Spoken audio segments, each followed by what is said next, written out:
రేవంత్ రెడ్డి గారు కావచ్చు వెంటనే దీని మీద స్పందించి ఏకమై త్వరలో ఈ యొక్క బడ్జెట్ ని విడుదల చేయాలని కోరుతున్నాం. లేని ఏడల ఈ ఒక్క జిల్లానే కాదు రాష్ట్ర వ్యాప్తంగా తల్లిదండ్రులను తీసుకొని మరి యొక్క ఈ జాయింట్ యాక్షన్ కమిటీని రాష్ట్ర వ్యాప్తంగా జాయింట్ యాక్షన్ కమిటీగా చేయాల్సిన పరిస్థితి ఏర్పడుతుందని, లేని ఏడల మరి యొక్క కార్యక్రమాన్ని ఆందోళన కార్యక్రమం మరి యొక్క మీ యొక్క ఎమ్మెల్యేలు ఎంపీలని అదేవిధంగా మంత్రులు ఇల్లుని కూడా ముట్టాడడానికి వెనుకపోమని ఈ సందర్భంగా హెచ్చరిస్తూ ఇప్పటికైనా మా యొక్క విద్యార్థుల బాధను అర్థం చేసుకొని తల్లిదండ్రులు పడుతున్న ఇప్పటి బాధను అర్థం చేసుకొని విద్యార్థి సంఘాలుగా వారి గొంతుగా మేము ముందుకు వచ్చినాం. దయచేసి మా విద్యార్థులను స్కూళ్ళకు చేర్పించుకోండి. వాళ్ళ యొక్క చదువు ఎక్కువ నష్టం పోతుంది. ఆ యొక్క విలువ మీకు తెలుసు అని మేము తెలియజేస్తూ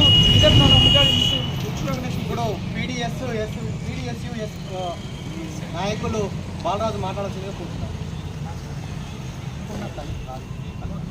ఈరోజు రాష్ట్ర వ్యాప్తంగా పెండింగ్లో ఉన్నటువంటి 250 కోట్ల బెస్ట్ అవైలబుల్ స్కీమ్లో సెలెక్ట్ అయినటువంటి విద్యార్థుల యొక్క పెండింగ్ బకాయిలను తక్షణమే విడుదల చేయాలని చెప్పేసి దాదాపుగా రాష్ట్ర వ్యాప్తంగా అనేక మంది విద్యార్థులు ఈరోజు 10వ తరగతి విద్యార్థులు 5వ తరగతి నుండి 10వ తరగతి దాకా చదువుతున్నటువంటి విద్యార్థులు ఈరోజు ప్రైవేటు యాజమాన్యాలు వాళ్ళని స్కూళ్లలో రానివ్వట్లేదు.